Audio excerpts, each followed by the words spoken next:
Ayan, meron ako ditong libi-libi or ito ay tinatawag na niyug-niyugan. Ipiprepare ko na ito. Kukunin lang natin yung mga malalambot na part nitong talbos. Ayan, ganyan lang. And then, pipilipitin ko lang ganyan para maputol. Ayan, ganyan lang. Uulitin ko lang ang proseso sa natitira pa nating libi-libi. Ayan, ito na yung ating libi-libi. Nilagay ko na dito sa kawali. Ilalagay ko na itong luya, bawang, sibuyas, at ang tinapa. 2 perasong tinapa ito. Himay-himay ko lang. Titimplahan ko ito ng asin at ng paminta. Then, ibubuhos ko na dito yung gata. Ito yung pangalawang piga. Medyo malabnaw. Papalambutin muna natin ito.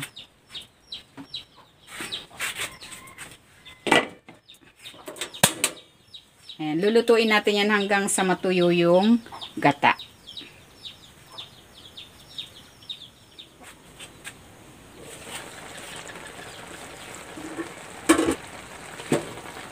Ayan, malambot na itong ating gulay.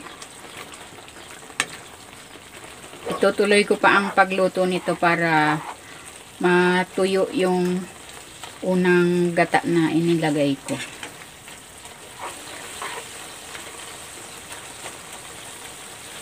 Tatakpan ko ulit.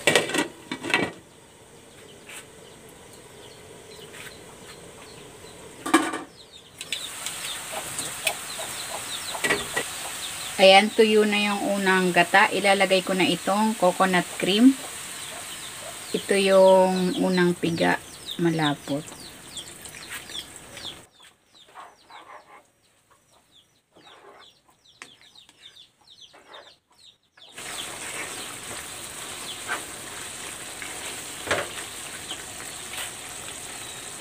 Ilalagay ko na itong sili.